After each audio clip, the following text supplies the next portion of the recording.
Hello, and welcome to another episode of the M42 Adventures podcast. I am your host, Rick Trimmer. Today we have something pretty unique. I actually stumbled into these guys. I was at an Order of Man retreat up in Pine Valley, Utah with Ryan Mickler, who is also a partner on M42 Adventures, and ran into one of these gentlemen and just loved the food he was cooking and started talking to him. And he has a company that fits right into the model of M42. Chace Seegmiller and Jeff Crosland. These are the gentlemen that are joining me today. They own a company together called EP28 and also Latitude and Longitude, which is basically outdoor cooking here in Southern Utah. 5-star, 7-course meals. Absolutely insane. I have a lot of questions for them about entrepreneurship. I know a little bit about their background and how the struggles they've gone through to get to where they are today. And the future. We're hoping to do a lot of things with these guys. They're great people, and I'm excited for this conversation. If you want to learn about outdoor cooking and what is capable on a fire, this is the conversation for you. So let's jump right into that. The reason I wanted to bring you guys into the studio today, obviously you guys know a lot about M42 and what we're doing here and what's happening and what our mission is. And a big part of that is food, right? Food is very important to me. And food used to not be important to me. I think we've talked about this a lot where for me, it was just kind of fuel. And then I went traveling. So, you have like the Colosseum, you have the, Statue of Liberty, the Eiffel Tower, all these beautiful things. But once you walk away from that, the things that really sunk in for me was the food. It's the culture. And so as it's become more valuable to me and more, it's a lot of the reason we travel now. There's a restaurant in Tuscany that I have been to 4 times where they have a Florentine steak. It's like $100 a piece. It's like 2 pounds, 2 inches thick. And I've literally traveled back to that little tiny village of a couple hundred people and stayed in an Airbnb there 4 times because of the food. I kid you not. My wife gets some kind of pasta, and my dad got a rabbit pasta that he still talks about this day. And my dad is a cowboy. You guys met my dad. Yeah. He's not a foodie. And he talks about that and that memory and that experience around that plate of food. And so when I was thinking, hey, I want to do M42 Adventures, it's about mountain biking, it's about UTVs, horses, firearms, archery, surfing, everything outdoors. I could not shake the fact that it has to involve food, and one of my favorite things, I just went camping this weekend on Beaver Mountain with my family, and we set up a, big old canvas tent with a fireplace in it. And where do we sit? We sit around the fire. Mm-hmm. Right. And we cook food on the fire, and we, and that's the center point. Mm-hmm. And I can't imagine having an outdoor company without outdoor culinary experiences. And so you guys know we did the one in New Harmony, and we had some novices, right, come up and cook for us, which they did a great job. It was a wonderful meal. It was actually very well. I couldn't have done what they did, but that being said, what you guys do and are capable of doing is the next level. And so we spent a lot of time together, right? We went up to my property, my parents' property, and we spent a lot of time together. And you guys have told me what you do and what you actually did an event for Order of Man, which is a partner in M42, Ryan Mickler. Right. That's how we met. Yep. And I saw your skills and what you were able to do with you and your wife. Tacos. And I can't, yeah. Hey, that's what I could pull off with my wife. But it was delicious, Yeah. and you taught us. Right. You did a little class. Yeah. And what did I do at the end? Oh, you loved it. I mean, you were like, I came want up to know you. more. I walked up to you and I says, "Hey, man, I'm here at an Order of Man event, but I've got another company that I am part of, and I'd love to work with you and have you be involved." And then you tracked down my phone number, called me up, and as they say, right, the rest is history. But kind of let's dive into this and let you guys. Obviously, I don't want to talk the whole time. I want to hear from you guys. But the company's called Gather88, right? Yep. And Jeff, you're the founder, right? Yes, correct. I find this interesting, and I just noticed it this morning, but this is, I think, my 12th or 13th interview of guests. and everyone's been an entrepreneur. Every single one. And it wasn't on purpose. You know, I never even thought about that until this morning. And I'm like, wow, you know, and what I'm kind of learning is, I don't know whether the entrepreneurial spirit makes us want to go after these adventures, or because you're an entrepreneur, you can go after these adventures because you're kind of in charge of your own time. But walk me through, Jeff, you know, I want to hear first a little bit about your past, because I know, you know, a lot of people see where you're at today and they think you got lucky or it fell into your lap. And I know that's not the case, right? I know that's not the case. Yeah. Can't even keep a straight face with that one, right? That's good. So I want you to walk through, I don't want to just talk about food today. I love that aspect of it, and we're going to get into that, but I really want to hear your story. Both of you guys. You know, I know you blew up in a kitchen, literally. On trailer, yeah. You know, so I want to hear a little bit about you guys. Weird time of life. Yeah. You know? So I want to hear about that, your background, your story, not even just your background in cooking and your resume, but, you know, what you went through to get here and your resiliency. You had talked a little bit about the 88, you know, meaning the infinity sign, right? And right. So let me hear that. Go ahead, Jeff.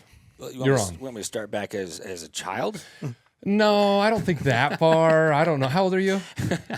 I'm kicking the 52 door. Yeah. Here I don't think we have that kind of time, Jeff, you know. Well, but in a nutshell, yeah. No, you know, the way I was born and raised was literally in the backcountry. Okay. In the backcountry, the mountains. Okay. Absolutely. The love of the mountains, the love of Mother Nature. And kind of a quick story short, where my mom, she was an incredible pastry chef. But what we did, you know, with both mom and dad is we'd go to grandma's house, we'd harvest all of the berries and the nuts and so on and so forth, and we'd come home and we'd jam, jelly, juice, and, you know, fill up the, you know, the pantry and the downstairs. But, you know, and then, of course, with all my father, grandfather, you know, on the hunt. And it really wasn't. Was that in Utah? Yeah. Okay. So it wasn't out there to, you know, we were never the headhunter, you know, family, if you will. We were out there to harvest and respect the animal. You know, from there. Food. Yeah, total food. And when it came back, you know, grandfather, you know, immediately pulled out the liver. The liver went on the rock. It was chilled, and then we ate. So that's kind of, in a nutshell, where I started from. And I started to see this as a young child of the most amazing things on the transformation of food and where it started, how it grew, the flavor profiles, and that just sparked everything inside of me. Interesting. So you had it young. I mean, you had it, what age? I mean, when did it really click for you that this was a passion or something you wanted to pursue? You know, when I was 8 years old, my girlfriend asked me, "What do you want to do for your life?" You know, when I was 8 years old, and she's like, and I said, you know, I want to be a chef. Wow. And that's interesting. With inside of me, I just knew that was the path, that was the dream, just because this is where I had started to see. Yeah. Was this incredible transformation of not only what the food had to offer, Mother Nature, you know, presented its abundance, but the emotions and the feelings after you enjoyed it, with the camaraderie of family. That kind of all tied everything together. And as I was kind of moved along through the course of my life and many things of adventure, and I think that I've lived my life pretty much in that adventure state from the get-go, you know, spending all of the time as much as possible out in nature. But, you know, as I worked through the course of my life, you know, restaurants. So how did you start? Like the typical busboy in a restaurant, your first job, or what was the first job in cooking that you landed? No, actually, it was a busboy at the Grand Canyon. Okay. Yeah. Okay. So we were up there for a seasonal job. You know, I actually. How old are you? I was 17. Okay. I jumped in the truck. I didn't even know where the Grand Canyon was. Yeah. I just pointed the truck south, and I'm like, at least it's pretty big, so you should run into it at some point. Right. You know. And so I got there, and the gates were closed. They're like, you're gonna have to take a detour through all of these back roads. And I'm like, okay. So I'm solo out there, and it's getting pitch black, and I'm like, I have no idea where I'm going. I eventually ended up to, you know, the hole in the ground. Yeah. But, you know, it was, you know, just to meet the people, the tourism, and really the camaraderie of the people in which I lived with. And from there, it just started to spawn into really enjoy the restaurant work, really enjoy the personalities of the people I got to work with. And from there, we just kind of moved into, you know, travel. Me and Cicely, I met just long after that. in Zion. This is the one that you were when you were 8. This is the same girl. Yeah, well, she didn't believe I could achieve that success. Maybe I'm not sure. He dumped her. Like, he's like, you don't believe I can be a chef? Well, you're gone. You're dead weight. You're dead weight. I don't know if that's going to bring the money. Yeah. Oh, that's good. No, but it's So this is your wife now, Cicely. Yeah. Okay. I met her, and Okay. I acquired a in '74 Westphalia VW bus, and we traveled, basically the country and all through Canada and Texas. How old were you then? Oh, 21. Wow. So you were doing it before it was cool. Yeah, Before you had to post a picture and tell everybody you did it, you were doing it. I was just living the dream. I love it. Yeah, so I love it. We spent I rolled over 300,000 miles in that VW What? bus. Yeah. What? Yeah, That's crazy. That's not even. I mean, we road tripped the U.S. and went like 20,000, and we were like, "Look at us, man! We did it. 300,000." it was pretty impressive. And Yeah. So that had to have been for years. 7 years. 7 years. Yeah. So, but I then don't think I knew that. yeah. So essentially along the way we picked up restaurant jobs, and from one reason or another, I just started to, move into as they say, the back of the house. Because I really loved the idea of what food was and what it meant to me. So at that point, I was going back and forth. In the morning, I'd show up and I'd prep the entire kitchen, restaurant for everything. And then I'd switch into that, different personality. And then I'd go serve tables all night. This was on your 7 years of road tripping? Oh, yeah. So you just stop in a town, stay there for a few months, Yeah. work, get enough money to go to the next town type deal? Yep, 5 or 6 months. And then just move on. We'd typically land several thousands of dollars, and, it Gas was... money and food and head out. And then it was all about the adventure of, the next, 5 or 6 months of just travel and seeing... Well, and if you work in a restaurant, you don't really pay for food. Yeah, So yeah. you get fed and you get money. Right. So right. double. Yeah, that's cool. And Alaska was a great place. Oh, you went all the way up the Outcan? Yeah.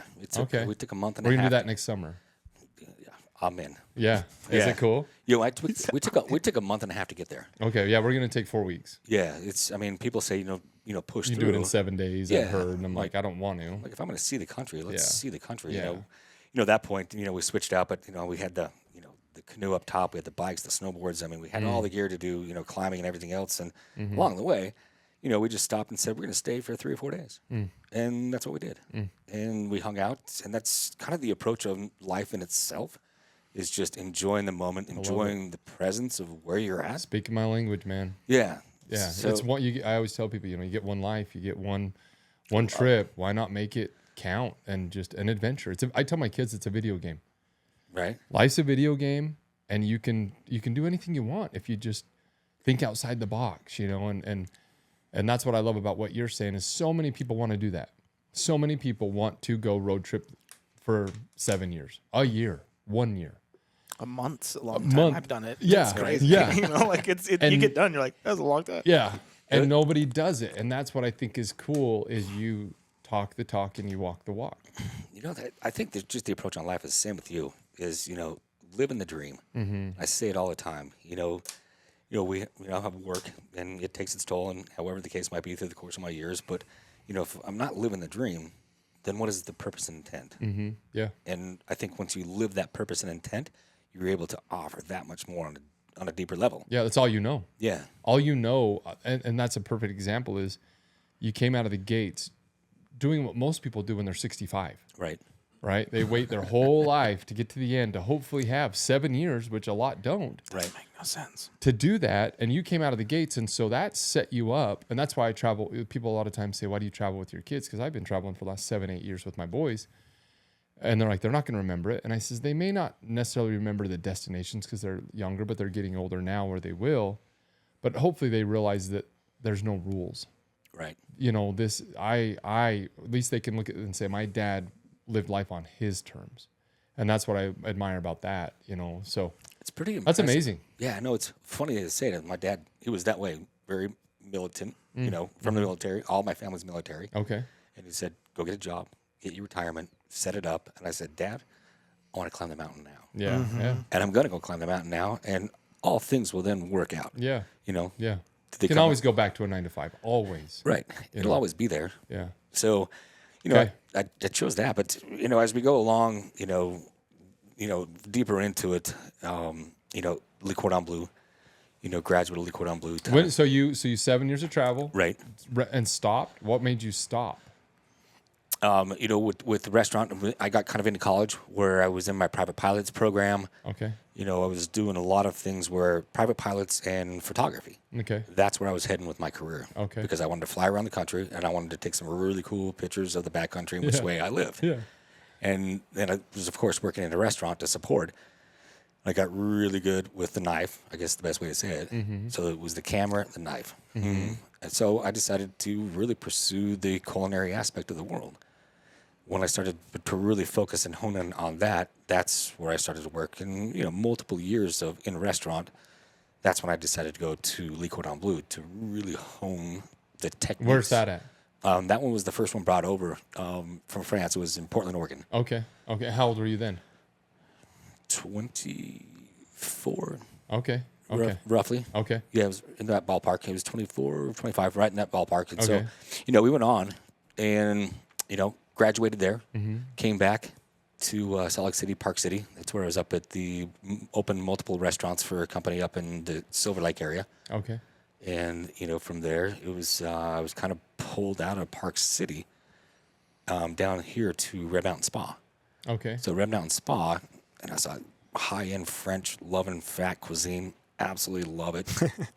To spa cuisine back in 2001 too, where it was it was a 4-letter word. Right. It was bad. And never essence. But so I got in there and I started working with a really talented chef as well as a doctor of nutrition, and I started to see where the relationship of food actually could work extremely well for the body, not only food for the body and fuel, but for the mind.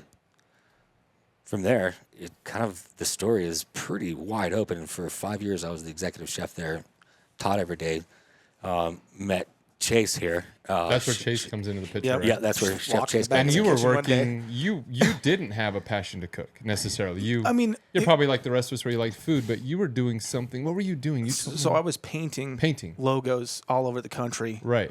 For both like NASCAR, the actual drag leagues and like national indoor football leagues. So like it was just all over the place. But I would come back because Jeff would always keep me on because I worked there for like a year and a half solidly, where I was just painting like in the morning, just stuff that I could ship, and then when I had to end up leaving and go traveling all over, he's like, I'll just keep you on the payroll. And when you come back, you can start working again. He really liked me. I don't know what he saw in me, at first, because I literally just walked in the back of his kitchen like some, person's not even supposed to be back there. And That's what you said. You're visiting a friend or something, I was talking to my buddy Chris, and he's making pastries or something, right? Well, the pastry chef was making sprinkles. Okay. I remember that. And I walked up and I'm like watching him. I'm all, you want some help? As I started going at it. Yeah. And he like sneakily walked up behind me, and started watching me. And he's just like, you want a job? And I'm all, yeah. I mean, I'm like, I got a job, but I'm like, I could come here afterwards, So I just that's awesome. did that for a long time. And Yeah. I really enjoyed it. I was going to go to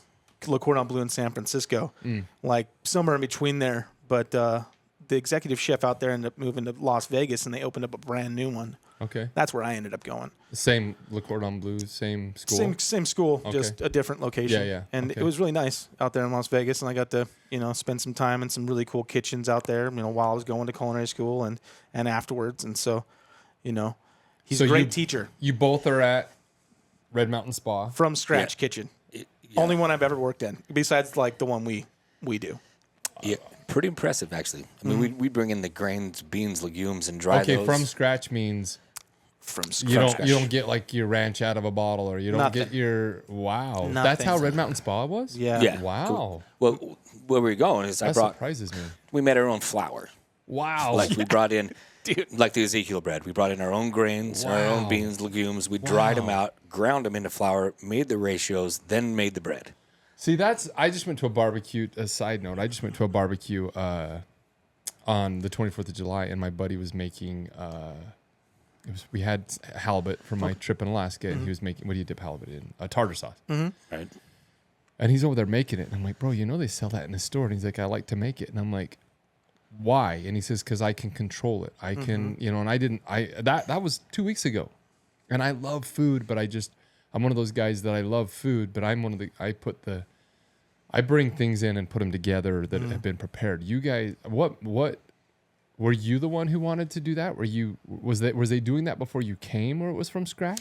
Well, they had started it was really interesting, and I won't go back into that history, but where I started to see food was the relationship to the body. Okay. And then working with the doctor of nutrition, Ralph of Corsic, amazing and talented guy, but the true love of actually seeing these ingredients, but what you're doing is then you start to understand the flavor profiles. You start to understand each ingredient carries its own identity. Once you start to work into these identities and the flavor profiles, then you have this piece that can be created that is incredibly delicious, and the wow factor, and more importantly, the way it feels. So each dish has its own identity, its own personality. And when that starts to shine through, and that personality is, you can create wherever you want to go. And then the most amazing thing is the food will actually, when you start to understand and feel it, the food will actually start to talk to you. It'll let you know what direction is incredible. I see that a lot. I on cooking shows, I watch, me and my wife watch a lot of those, and very rarely are they using recipes. They have the concept, but they're like, what that means they're like, anymore. don't you? No. We don't have recipes. They're tasting and they're tasting and they Right. put it in, and I'm like, wow, I can't imagine the level of knowledge you have to know that if it's sweet, you add this. If it's too salty, you can do this. If you want, if the You also dough's have to too understand where soft it's or- going to go.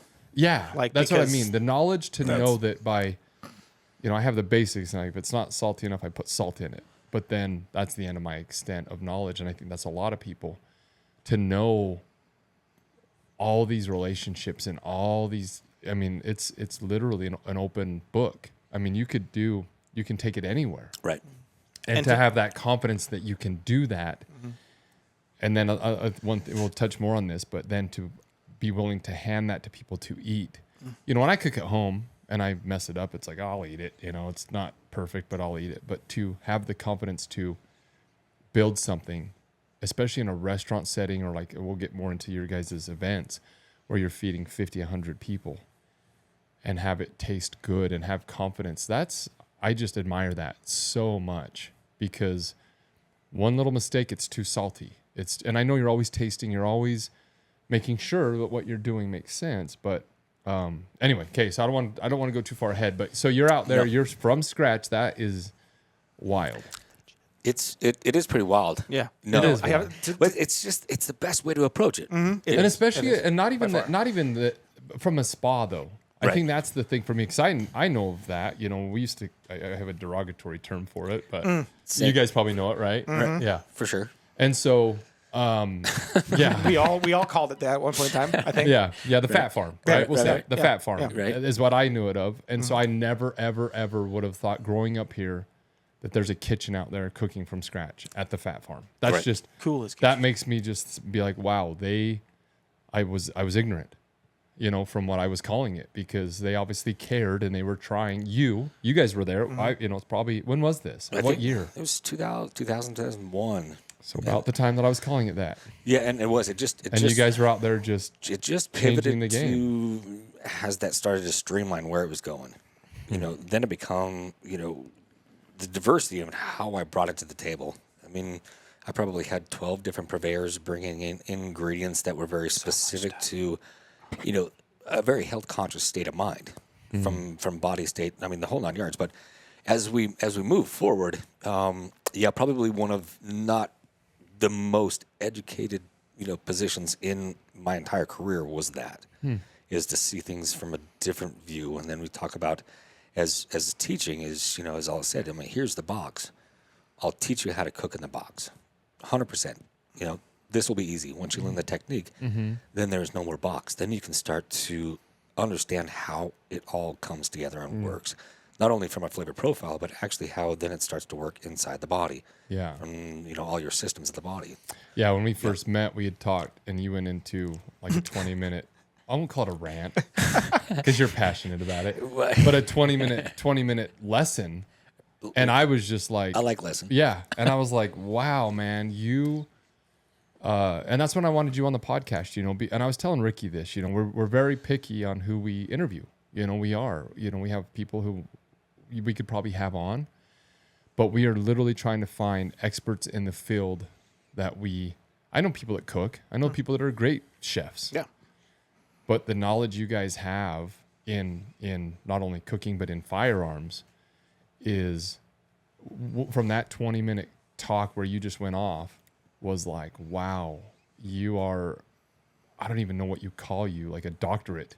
Oh, no, I call him doctor now. Do you? Yeah. No, So because like literally like he's to that point where I'm like, you're a doctor of food, dude. Like that's where it's at. So like, because people don't go in that direction very often when it comes to food, they kind of stay within the realm and idea of like what they know of as nutrition or what they're taught, and then they don't dive into that nutritional aspect, into, what it does inside the body from a whole entire standpoint if he went into, would take the entire time of the podcast. But, it's beautiful and completely understandable and to understand that, if you can heal and please people in an enormous amounts of states through food, it blows my mind.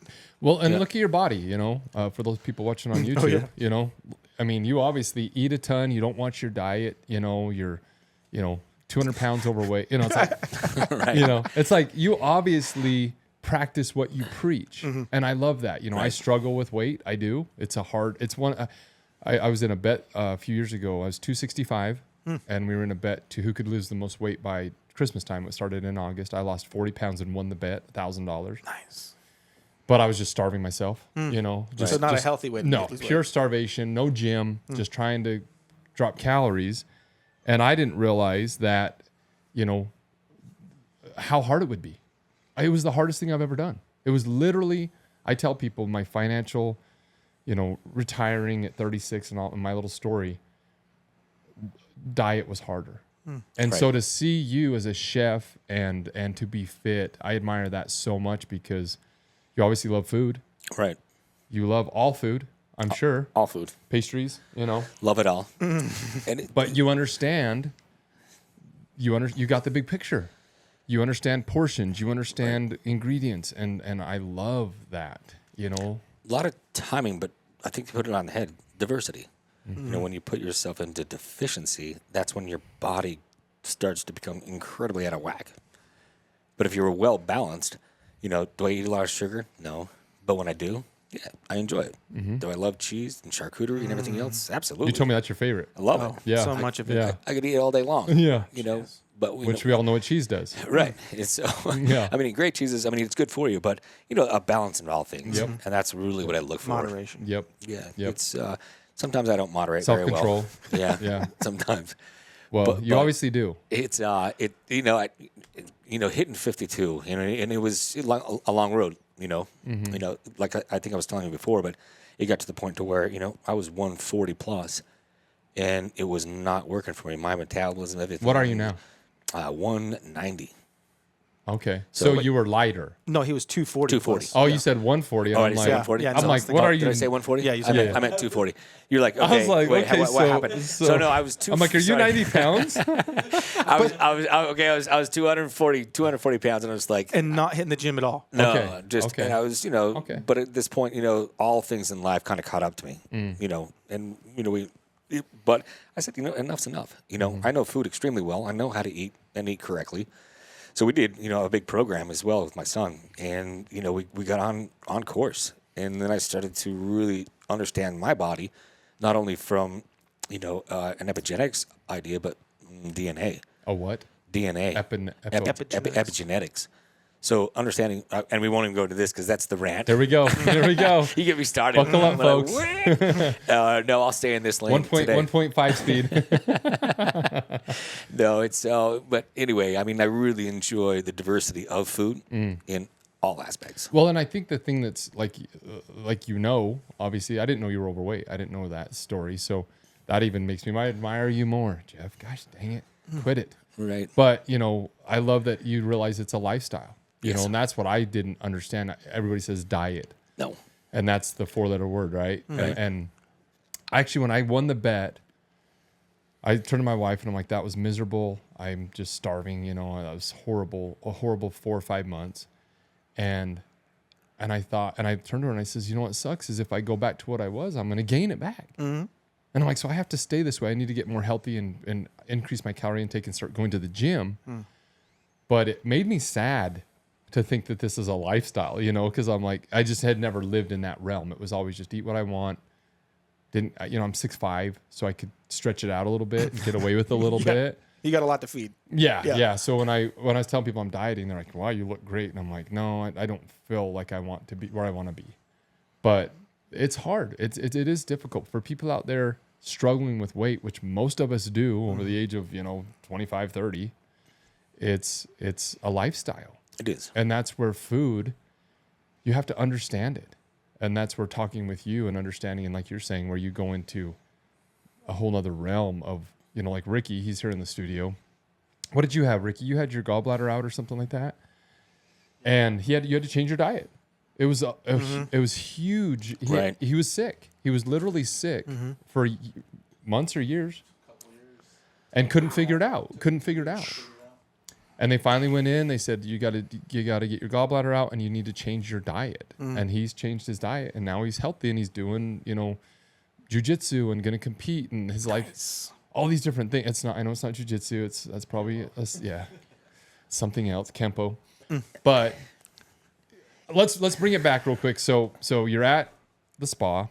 You're there running a kitchen from scratch. Chace joins you. So from there you went.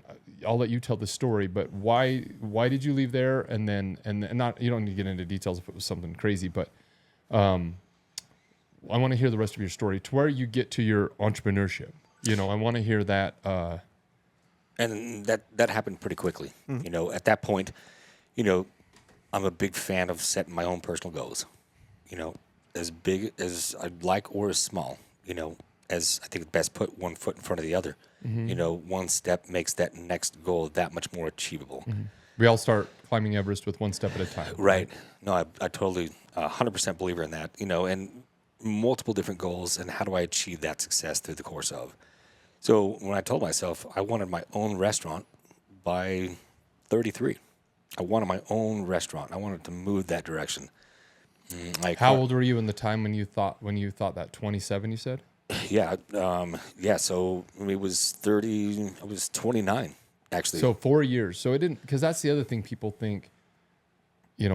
They say, Rick, I want your lifestyle. I want to retire and travel. And I'm like, I sit down with them like, it's probably going to take you 4 to 7 years. Right. And here's the effort. And they're like, oh, that's hard. I wanted it in 2 weeks. Right. You were smart enough to realize 4 years is what you needed, is what this was probably going to take. It was. Years. I mean, it takes a lot for success, as you know. So working into this, I'm like, this is the goal. This is where I want to be.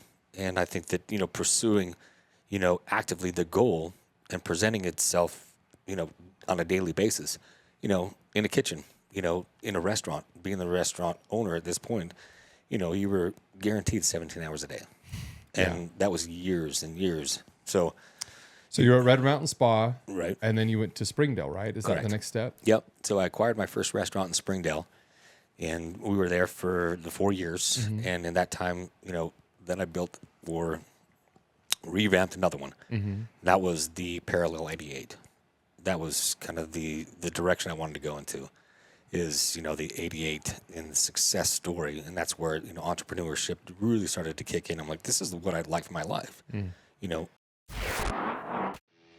Hey guys, let's take a quick minute and step away from the conversation. I wanted to talk to you about a few things we have going on with M42 Adventures. First off, we have the Costa Rica experience we launched 2 weeks ago. It is actually sold out. So thank you to everybody who signed up and who is coming. We appreciate your support. We do have a wait list at the bottom of that sign up page. So if you missed out on that, fill that out. If we get enough people, we can add another date. But that experience in March of 2025 is sold out. Next, we actually dropped a last minute firearms experience here in Southern Utah. So we have our mentor, Chace Seegmiller, who's the owner of Top Shot Dixie, who is going to be leading that. And we've got Ryan Mickler coming out. We are going to be supplying all the firearms, ammunition, and we got some cool targets, M42 targets. Going to be a great event. It's 4 hours long. It's on a Saturday, November 16th. There's 20 spots. We have 5 or 6 sold just by word of mouth before we've even launched it. So watch for that on the website and jump on that if you want to come out here to Southern Utah and shoot with me and Ryan. So Africa 2025, it is up as well. We've got 8 spots left for Africa 2025. If you want to come out there, amazing experience. We did it last year and absolutely phenomenal. So if you've ever wanted to go to Africa, Ryan Mickler will be going on that trip again with his son Brecken, and it's amazing. Can't say enough about it. That is in August of 2025. Tickets are going up for sale, and jump on that if you want. Again, the Genesis, it's live.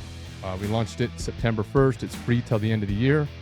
We've got 51 members in there. We just did the giveaway, the Montana knife giveaway with our United Wood cutting board and our swag. Renz Benton from San Diego, California was the winner of that. So thank you to everybody who entered, who joined. We're excited. The Genesis is off and running. We're going to have more giveaways, more different perks and things with that, but get in there. We got mentors. We got 4 mentors in there right now teaching about finances, travel, firearms, motorcycles, relationships, and just we're doing good things. Things are doing well in there. So join up. We'd love to have you.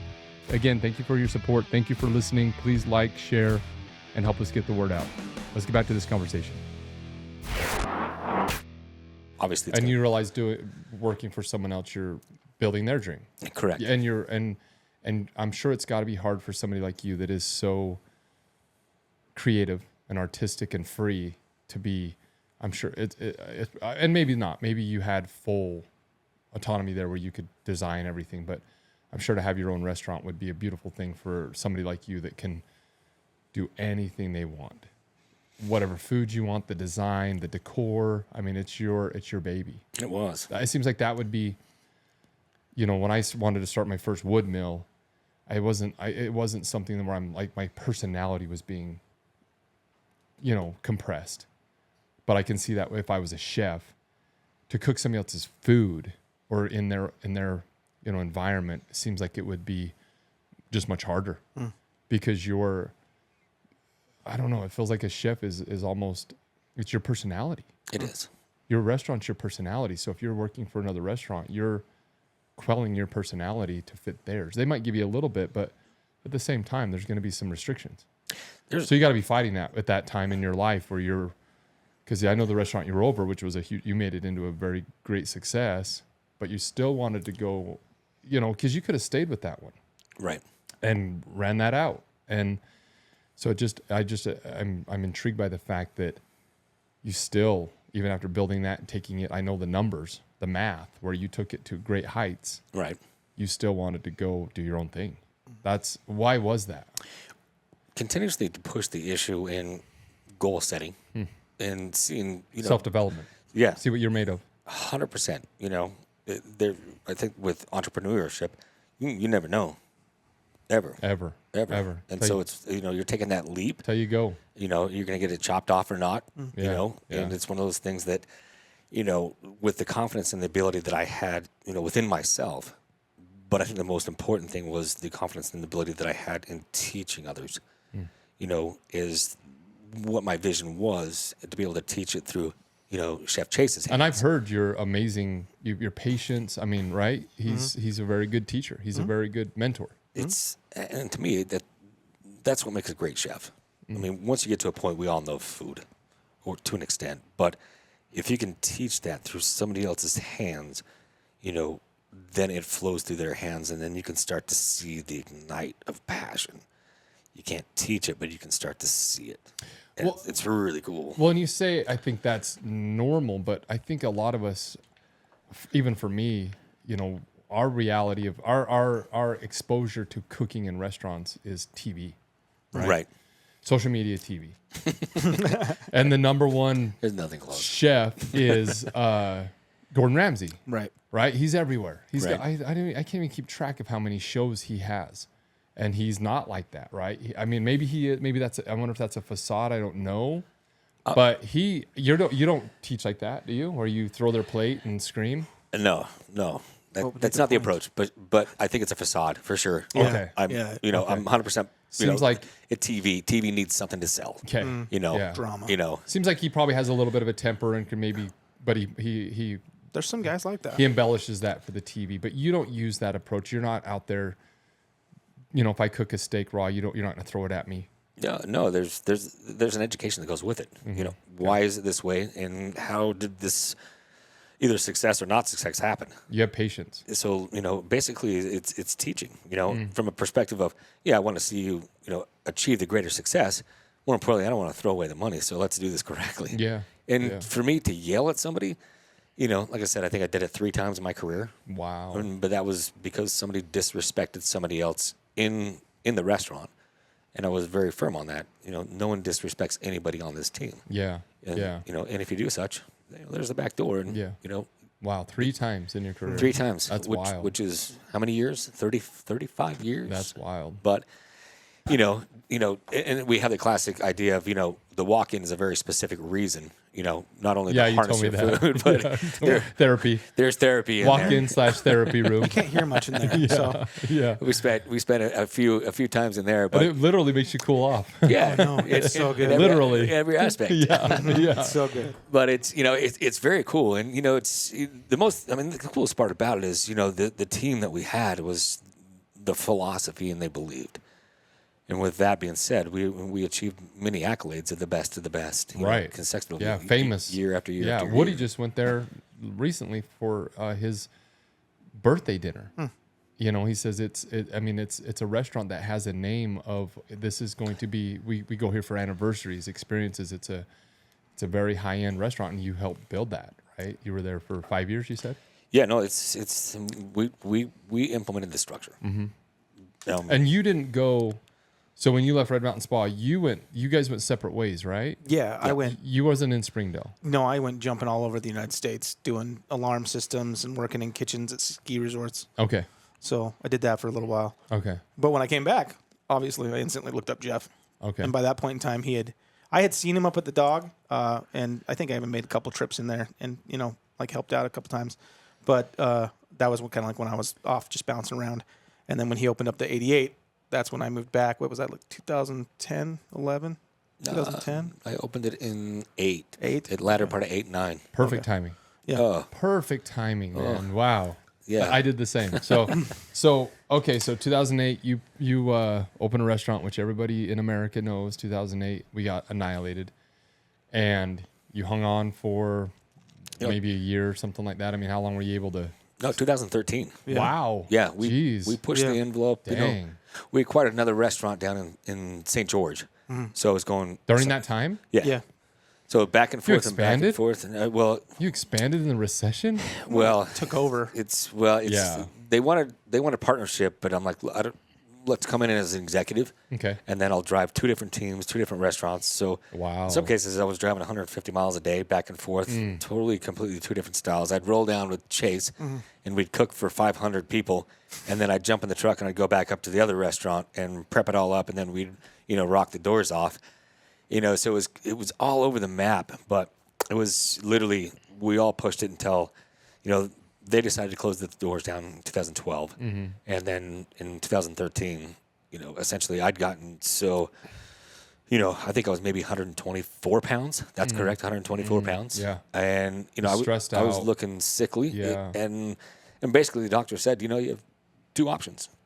There's one, you decide to choose something in a different facet, or you take 2 steps and there's the hole in the ground. And I said, okay.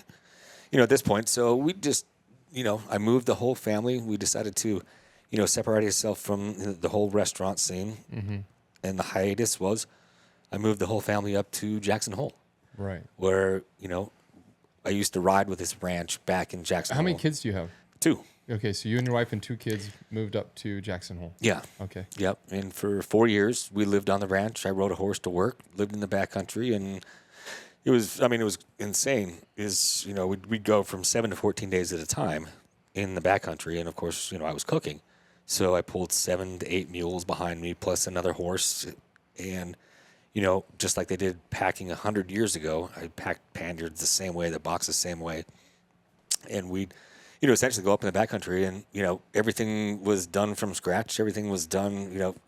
There was no camp, so you rolled in, and you literally had to follow the trees, or in bringing that double, the misery whip and all the firewood, the whole 9 yards. That was the responsibility of, setting stage and then creating, breakfast. And lunch, you took, that's a lot what we're talking with M42 Adventures, where we want to do these types of things so you were doing that 10 years ago where you would take tourists. Right.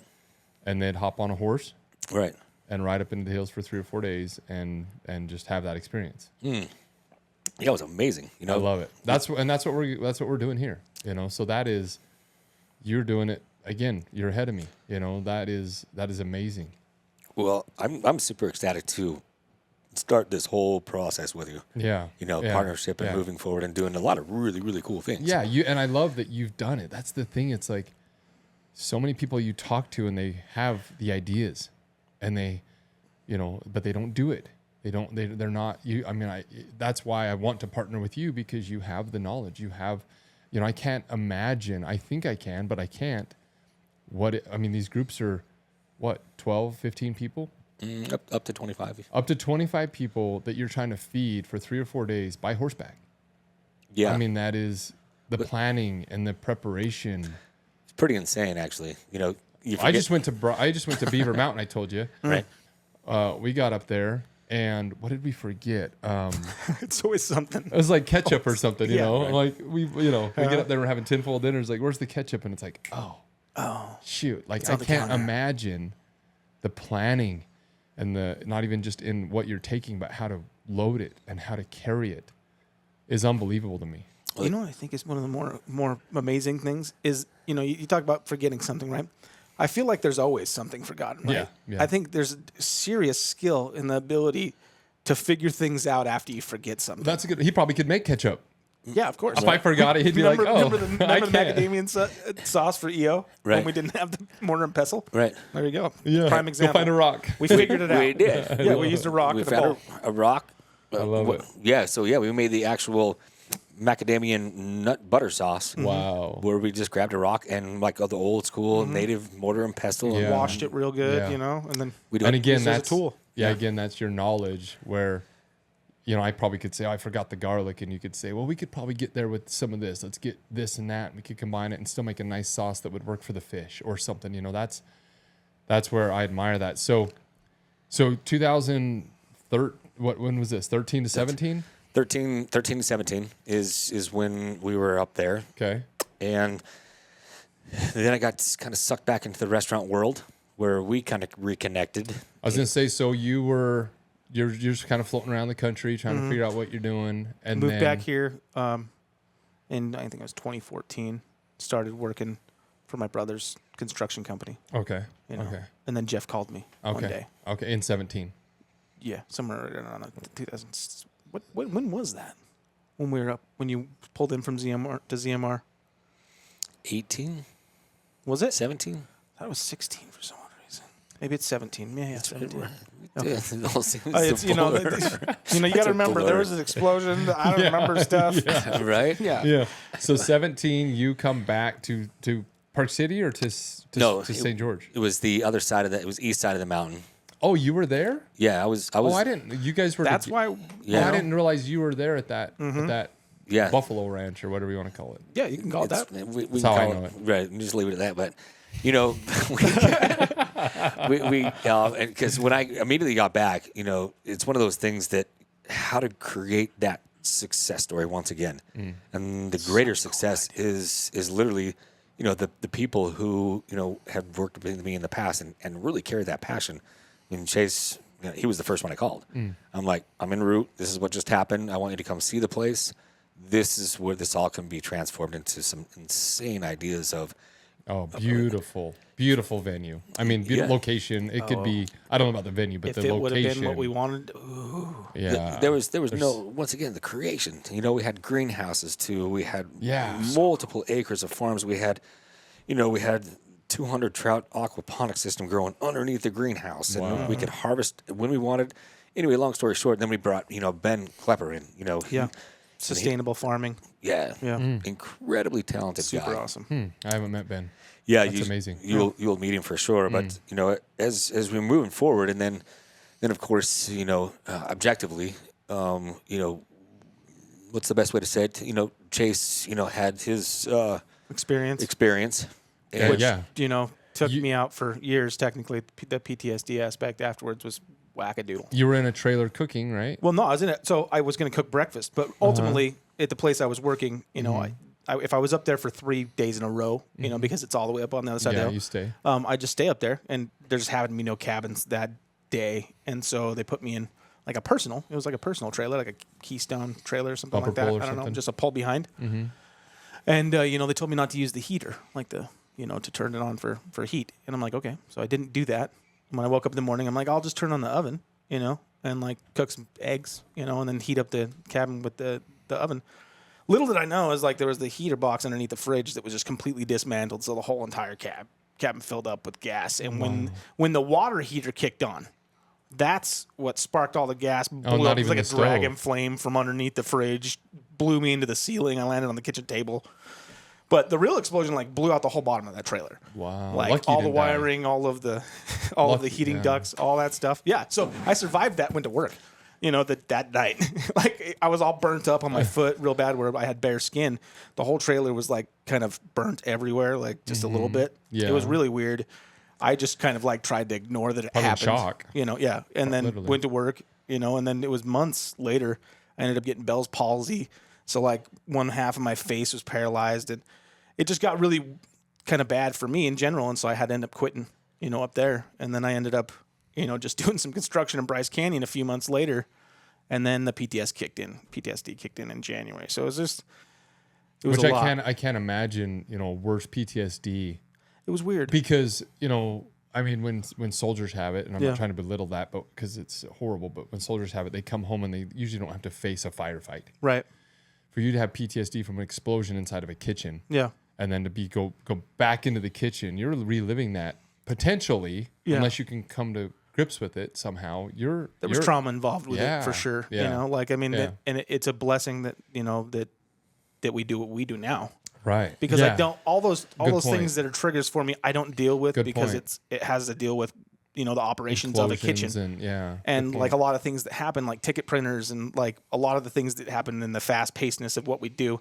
But outside and in other people's kitchens, it's different. The flow is different. The way that we do it is different. There's not the pressure and the crazy. Well, there's the pressure, but it's all timed very specifically. We're both on page. I can trust him. I'm You're not in beautiful locations working. With somebody that ultimately I can't rely on to do their part. You know what I mean? And that's really important.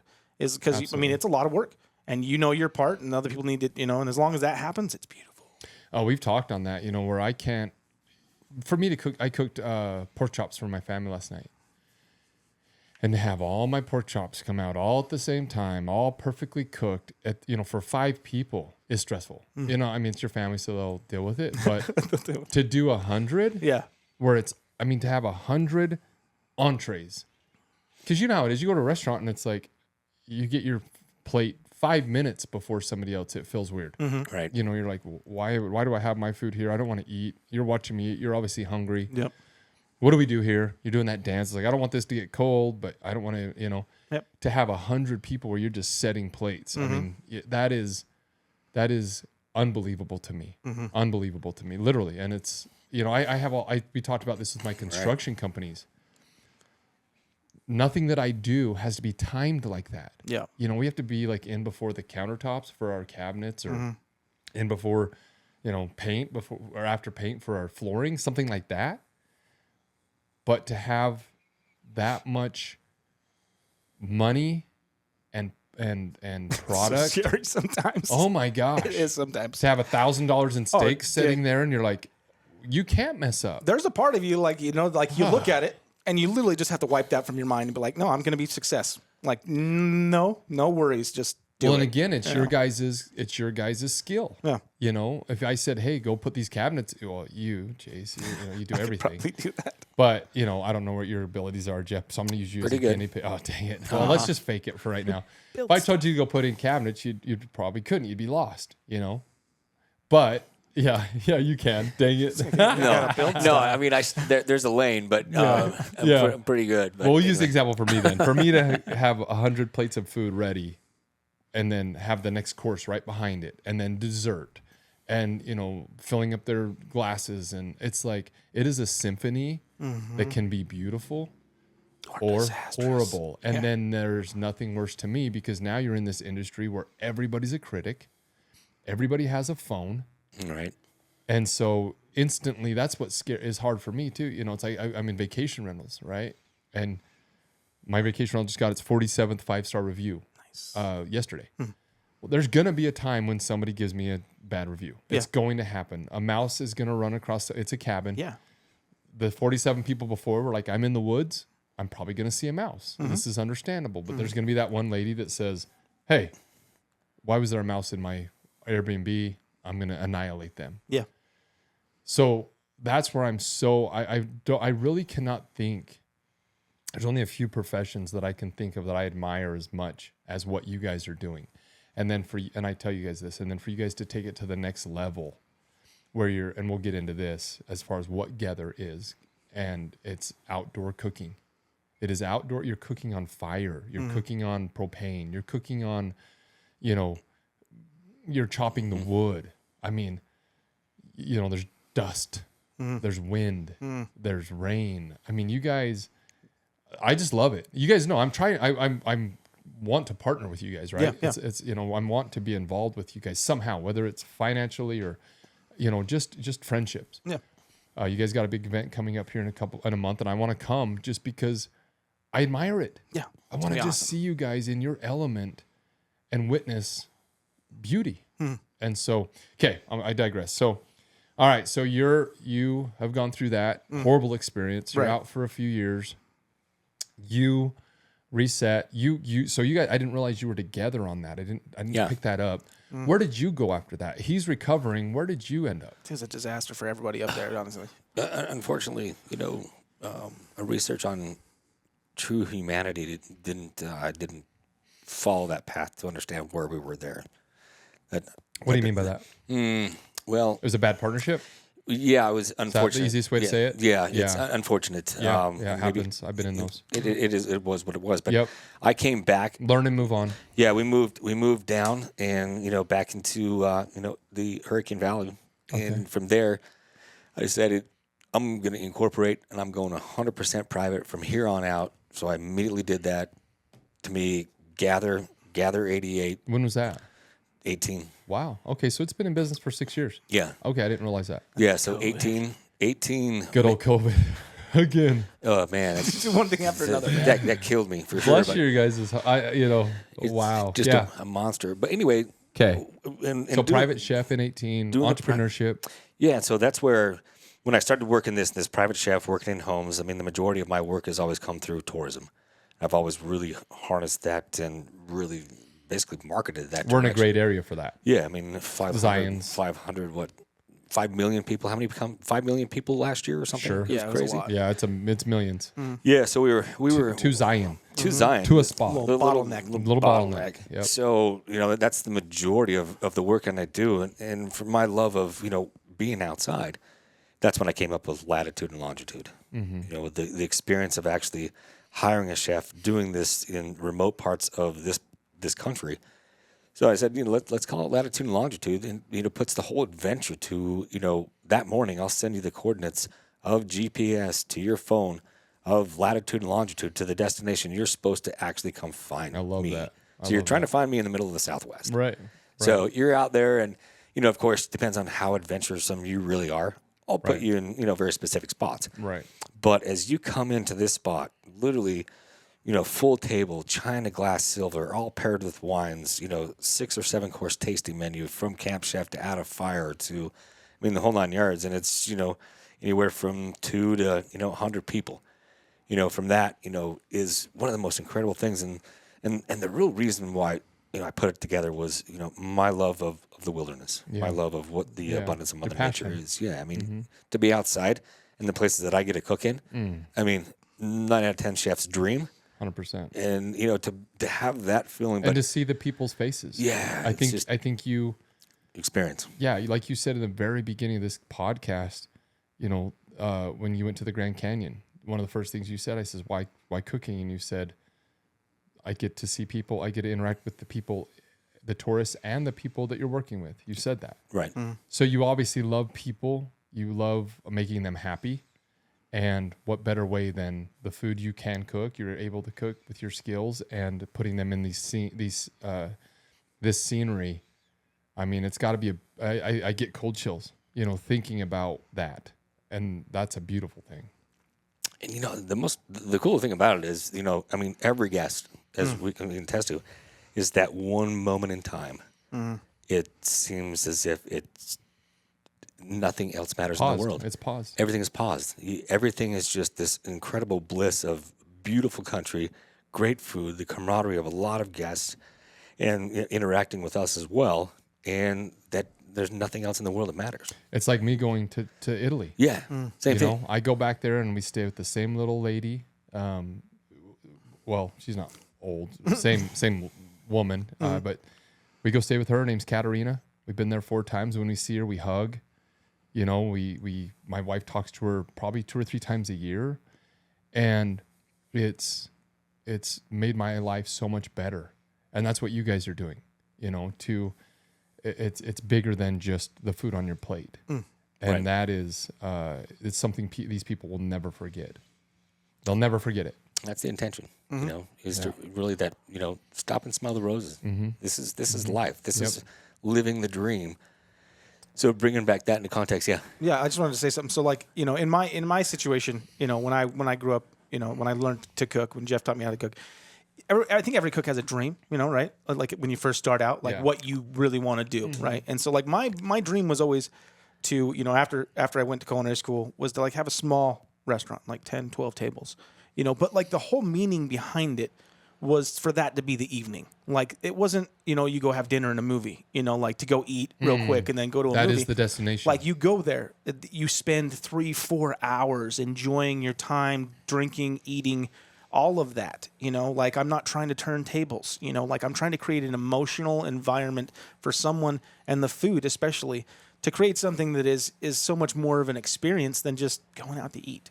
You know what I mean? I think a lot of Americans have a hard time with that, because Right. traveling in Europe, dinner is 2 or 3 hours. We go to, we're in Spain. It's late. It's usually like 10 o'clock at night. Yeah. And we go out there, and I'm American. I can't help, my expectations and what I've been raised. And it was very hard for us in the beginning. We'd get out there and I'm like, my kids are tired. Where's the food? What's happening? And we had to learn the culture. Yeah. And pretty soon people are like, look, you're not coming out here to eat this pasta. The pasta is the reason that we're going to get together for 3 hours. Yeah. And we're going to talk and catch up and talk about the day and slow down. Right. And towards the end, I'd have friends come out, and, we've been in Italy for years, and, they'd sit down and they're like, where's the food? And I'm like, chill, Right. look at where we're at. Yeah. Enjoy it. Look at what's happening. Be present. And at the end, they all say, wow, that was refreshing. That was different. In America, it's like you get in, you hurry and eat. If the waitress doesn't fill your water up instantly, it's like, what's going on, And so I think you're absolutely right where that is something that I think people need to experience. A 3 or 4 hour meal where it's about the food and the wine and the friendships and the scenery. That I love that. And I love that was your initial plan. Yeah, no, that was, and a lot of guys want to go to Vegas and they want to, my buddy who I went to culinary school with, his dream was to serve thousands of people. And I'm like, there is cruise nowhere, ship. I want to go to a cruise nowhere ship. in my mind where I'm like, no. I'm like, and I've done that. Excite you at all. I've done it. I've served 1,000 people. It's not fun. You're like, nothing's perfect. Nothing, Yeah. you gotta He give wants up the certain challenge parts of the, that's the his challenge massiveness. is the mass. And then he's past that now. But, Yeah. that was his, Yeah. when we started. So Yeah. it's just funny to see the differences, between people. Crazy. And then to finish it all off, it ties this all together. And where we actually started was then we all actually wrap around the fire. We actually end every meal with the guests around the fire and this camaraderie of, people that had just met, the guests and ourselves. Now it's just this unity of people, of camaraderie, of speaking about life, speaking about multiple things or adventures or where they want to go. It just unfolds. And there's something about that campfire that really finishes off that evening. Just, and then, the departure. But I mean, I still see, and I'm sure you do as well, pictures and videos and, memories of like, hey, we were here last year. And, or, I remember this. And they go to other restaurants like, we had this pheasant and wow, we just, sparked memories. Yeah. So it literally is in that data bank, kind of like, Ratatouille, the same idea. Yeah, I told you that. Remember, that's one of my favorite shows. Yeah. It's and good. It's great. so good. Yeah. And I think that is a beautiful show for education. Huge. It's obviously entertaining, but there's so many lessons in that we watch it literally once a year. And there's so many lessons in there for me too. I remember the first time I watched it, and it's like this it's just, it's how I felt, where the other rats are like, it's just food, and he's like, well, if you pair this and you pair this and put that in your mouth, and the guy's head explodes, And I'm like, wow, that is, and I love that. I love that I actually was talking to, let me think who it was. I was talking to somebody recently, and they says, I hate to cook. It was my cousin, Corey. He came here yesterday and was sitting in that chair, and I was talking to him about what we're doing and things, and told him I was recording a podcast today with you guys, and he says, I know you love food, Rick. He's like, I don't care. I just don't care about it. And I says, I was your way, and that's fine. Whatever. Yeah. We all have our things we love. Exactly. But I says, I encourage you to try to change your mindset and try to look at it through a different lens. Yeah. And I think Ratatouille does that. It does. As funny as it is. Yeah. So, it's a good show. Yeah. I always got to bring Ratatouille in every conversation, Jeff. I agree. It's one of my favorite movies for sure. We've made Ratatouille often. Oh, that's cool. Yeah. That's cool. No, it's good. But no, and so to kind of go further, and that's what I've done, ever since, is really working in the direction of both the off-grid, and of course in-home, as well as, it was a few years ago where we started working with health and wellness retreats and really started to push the envelope on, what does food really matter to the modality of this retreat? How can I bring this nutrition, a functional nutrition, to the state? All modalities make sense, but when you tie in the nutrition, it balances out the body. Meditation, breath work, yoga, however other ideas, especially with, they're off hiking. It's a perfect place to do it.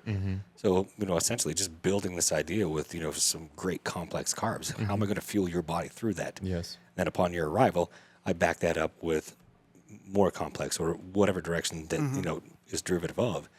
So we look at it at a completely different perspective on it's really what the body needs to survive and it's from the health standpoint of view.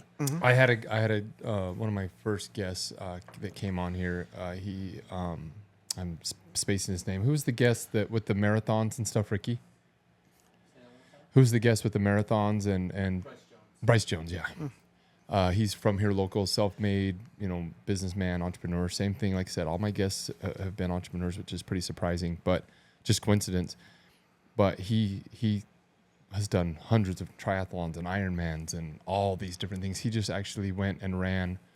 Him and his wife had ran from the north rim or south rim of the Grand Canyon to the north rim and back. And then that's crazy. Yeah, it's pretty.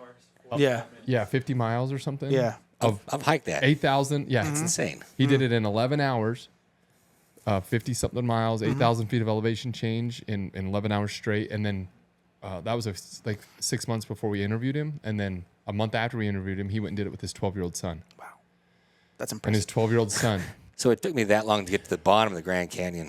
Yeah, exactly. Imagine going up, back. When I was 17. Yeah. Right. And you're like, I was trucking it. Yeah. So and I was in good shape. Yeah. He's a beast. He's a beast. But he talked about that a lot that I didn't understand. Again, my naivety, whatever. I'm a big hunter. I do a lot of those types of things. And so I have thought about, I'm going to go up this mountain. I probably should bring a banana or a granola bar.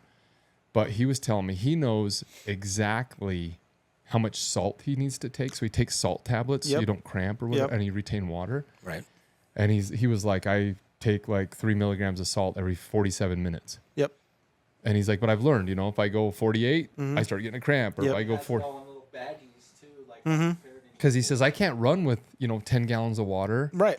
So he's got to learn how to retain it, and to get to this place where the river is, where he can drink out of a one of those filter straws. Yeah, those are awesome. But it's like, I did not, after talking to him, I went hunting in Hawaii. Right. And my whole mentality changed. Yeah. Because I thought, I'm out there and I'm packing, just tons of stuff. Yeah. Like 5 bottles of water. Yeah. And then I go hike and I'm exhausted. And he's like, you don't need 5 bottles of water to go 3 miles. Yeah. He's like, you could probably do with 1. And then so when I got out to Hawaii, I got higher salt snacks and this and that. And my pack went from 30 pounds down to 10, which now makes it easier for me to hike. So Right. But it's just it's that knowledge of, like you're saying, once you learn your body, because that's another thing that shocks me or surprises me is all the allergies and all, I want gluten-free. So you have 100 people come. I guarantee you're dealing with somebody. Usually a pretty high percentage of idiosyncrasies. Yeah. Yeah. What I call them. Is that what you Yeah. call them? Yeah. I like Yeah. that. No, I yeah. like that even better. We all That, eat. no, it's totally, I It like is that what it even is. better. I don't even know what gluten is. People ask me and I'm like, I don't know. It's not as bad. When we were at Red Mountain, we used to have people come in that were kosher vegans, and like we would have to line every single piece of equipment that we used with tinfoil because it could have at one point in time touched something that they don't eat. Wow. And so it's like, when you deal with stuff like that, like everybody else is just kind of, okay, yep. Yeah. So it's all right, but Yeah. there's a lot, especially Yeah. these days. Yeah. because there's more Everybody's- stuff available everybody's to be got able to something. accommodate. So Yeah. you can, and that makes it easier, which is nice. So that's surprising to me for you guys to be able to do that. Yeah. It's easy enough to pivot around it if you Is understand it. Yeah. And again, that's where, your knowledge. and where it lives. You Yeah. know, that's pretty clutch. Yeah. So I mean, there's so many out there, but the approaches. I understand it from not only from, a disorder or a disease, or from a faith. I'm going to honor it 100%. Or as much as possible. Yeah. Especially from a faith standpoint of view. I mean, I don't want you to become out of orthodox or whatever. Yeah, You say. yeah, I'm like, yeah. I don't want to be the You don't guy wanna- going you the don't- other way. You don't want to keep somebody out of heaven. Right. You I'm like, know? whoa. Hey, yeah. But no, it's pretty neat for sure, and it's, I can respect it because once I started to understand my body, I'm like, okay, this is how I need to work with the food, in which I think it's the best said is you're not what you eat, it's what your body can do with what you eat. You took it to the next level. Yeah, Is this what you are? What you eat, and it's not you are what you it eat is- with what your body can do with what you ate. correct. Yeah. Right. Exactly. That's interesting. Yeah. I mean, because tons of people can eat like the profile of like what they think the average like nutritional value and everything should be, but that's not going to hit all the key points for your genetics. So like it's definitely different. Goes deep. Yeah. And that's a whole nother podcast. And I wouldn't Yeah. go that far. Yeah. I'll stop that one Yeah. right there. Yep, right Yeah. there. That's Yeah. it. We hit genetics. Well, that's I'd all. love to have you back on. Like I said, I want to go. It's not that doesn't interest me. It's just I need you to dumb it down a little bit. Oh, yeah. But I definitely want to, get you back on maybe in a few months where we go into that type of thing, because that's just the next level. What we're talking about is adventure, fun, going out on horses, UTVs, Yep. cooking experiences that M42 wants to do, as well as your own business that you're doing Yep. now. But then to go into helping people with their diets and all the things. I think one thing that's important is like, that knowledge behind that is important to know that, like, I feel like we cook by the golden rule. Like, necessarily, we don't feed anybody anything that we wouldn't eat. Like, even in the aspects of like, just how it is or where it comes from. Like, we always seek the best cuisine to make the best food, because that's how our moral aspects of food love that. exist. Yeah, You know you're what not I mean? taking shortcuts. Exactly. Yeah. So like none of that stuff exists. So like, in the same aspect, everything that he knows and absorbs of knowledge, he adds to like the food. Well, and So like you it's said in the beginning of this, I said you did an Order Man event where you did tacos and you Yeah. brushed it off, but Yeah. they were I'm sure they were great tacos. They were amazing. yeah. They were amazing, because I'm sure you got, your tortillas were amazing and your cheese was amazing and your meat was amazing, and so that's the thing that I don't think a lot of us realize is the ingredients. For me, a lot of it is, and not even just ingredients, but I'm sure you can go to the store and say, that's a good cut of beef. That's a good steak. That's, and I just don't have that. And Yeah. so I love it. I want to do more with you guys. We probably should wrap up here, but I want to have you back on, Chace, Okay. with the firearms. I know you Yeah. got your firearm school. Yeah. My wife came and did it with you. Yeah, and that was a loved great it. time. Yeah, no, it was a good time. She was afraid of a gun before she went. And I've been around guns my whole life. I have, a lot of them. A lot of them. Yeah, let's leave it at that. Right. I have like 3 safes. Uh-huh. But I told her, I says, this is a tool, you Mm-hmm. know, and this is something that can save your life or others' lives if you're trained. So I want to thank you for having that and having her out. She had a great time, and it was funny. I says, how was it? And she says, he's so patient. He says he's out there with 5 or 6, whatever, 8 women, and you were patient and you were a good teacher. So that was her comment back when I first asked her. So that's a beautiful thing. But I hope we can do stuff in the future. I'm excited about this. Hopefully people listening, you know, take your kids out, get a campfire going. Oh yeah. Follow you guys. You know, how do they reach you guys? What's the best way to stay in touch with you, Jeff? We got Instagram.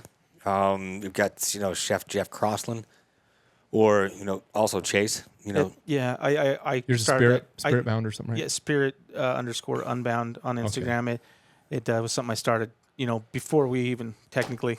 It was like you know, redemption kind of thing for me after the explosion and PTSD thing. So, but it has all of our stuff on it. It guided towards just basically food and whatever I end up cooking at home. So no, it's great. And then, you know, always, I mean, Chef Jeff Crosland, you can look it up, and there's a lot of really interesting material out there. Yeah. You know, it's pretty diverse in a lot of the styles in which I've done through the course of the years and whatever. But no, come join us. You know, to get out there, the whole adventure behind it, just the experience. And every menu is created for every guest. So it's literally what you enjoy eating, and you're not choosing from. And it's affordable. You know, that's the other thing I want people to know. When you told me your prices, I'm like, you know, you go to. For me to understand what you're doing, what you're setting up, it's like it should be thousands and thousands of dollars, you know, and it's not. It's affordable. It's really affordable. It's affordable. It really that's the other thing is, you know, come out and do it.